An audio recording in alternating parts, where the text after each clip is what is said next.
On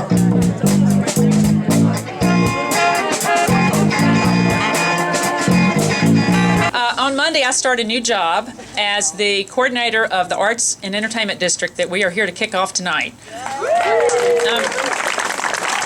have gotten such wonderful, wonderful messages of support and encouragement from the community that it is really clear to me that this town is ready to rock and roll with the Arts and Entertainment District and get everything we can out of its marketing muscle and its promotion power. So we're going to take it to another level, and I'm excited to be part of it. Really am. Lainey worked diligently with the zoning administrator, Case DeMoy, to make, where's Case? They made a very compelling case for why Chestertown deserved to be an A&E district, and it was approved, I think, very quickly. They made the case so well. So thanks to everybody who got us this far. Also, it was volunteers with the GCI, the Greater Chestertown Initiative, that put together tonight's celebration. And I do want to call out several women who went beyond the pale to organize this. Andy Goddard. Elizabeth Healy. There's Elizabeth. And Kristen Owen, on behalf of the Downtown Chestertown Association, just went all out. So thanks so much, you creative, powerful women. Thank you guys very much. This is a really, really exciting occasion. First of all, I'd like to say the creation of this Arts and Entertainment District was not my idea. I did very little work for it, but I always seem to be the guy that gets to show up at the ribbon cutting. So I just want to support what Kay said. This was the work of a lot of people, most other than me.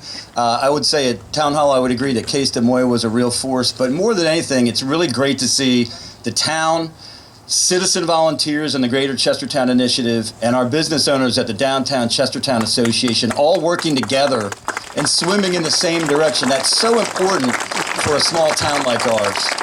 And a lot of people have asked me, well, what is the Arts and Entertainment District and how does it help us? So there's a lot of different ways. One thing the A&E District does is it creates tax incentives for artists themselves to create works of art in the district, sell them, they get a tax break on their income tax. It also provides tax credits for folks who do renovations on their buildings within the district. And more than anything else, it's the state validating the fact that the arts and also entertainment in Chestertown has become a legitimate economic driver for our community. So I really look forward to working with all of you to put our best foot forward and use this momentum that we have to continue to stimulate economic activity, particularly here downtown, where I can say this, I go to small towns all around Maryland as part of my job at Sultana. For the size of our town, just think about the amenities that we have. I would put our art studios and our theater and our entertainment venues and our restaurants up against anybody else, not just in Maryland, but in the Mid-Atlantic. I've seen this day coming for a long time, actually more than 40 years. Since my dearly departed husband, Vince Raimond, most of you here knew him, he was among the first in our region to begin developing the County Arts Council. He would call our friends and persuade them to participate in Arts Council activities. I was there to help. It's incredible to have been part of this blossoming of our arts, being part of our community in such broad-reaching ways. I want to be sure that we thank the Maryland State Arts Council and our forward-thinking and creative legislators, from town councils to county commissioners to the state legislators and to national supporters of the arts. Well, let me say I'm so happy to be here and to be honored this way. I've grown up in Chestertown all my life. I attended the University of Maryland Eastern Shore for a little while, and I learned a little about art, and then I started my family, and I had to drop out, but I've never stopped my love for the art. So I'm happy to be a part of the town, and I'm happy to be a part of this event today. Thank you all for acknowledging me today.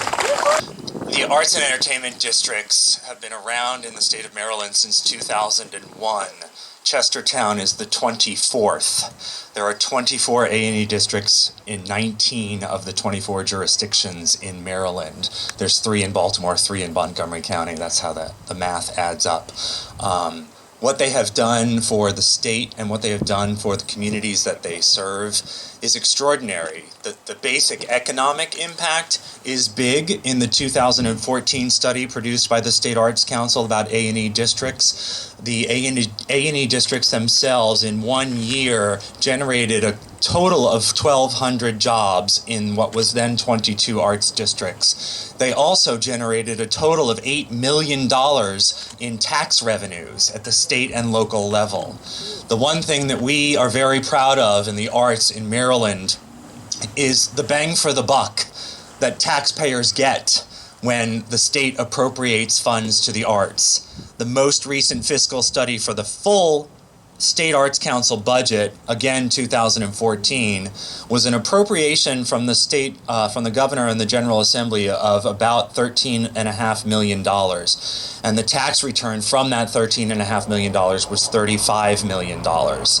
So we're looking at, somewhere we're in that 3-to-1 range, and I'm not sure there are any other major state appropriations that are returning that kind of funding to the tax coffers. So as artists, we can be very, very proud of that.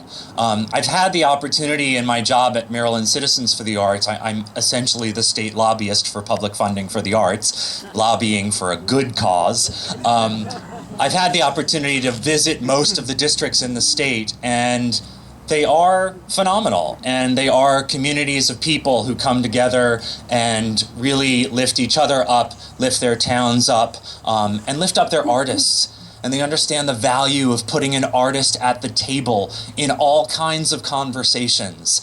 It's not just the arts anymore, it's the arts and. It's the arts and healthcare. It's the arts and public transportation. It's the arts and housing. Every time you're having a major important conversation as a community, bring an artist to the table. When you have an A&E district, you're just opening up the door to multitudes of artists. Kristen!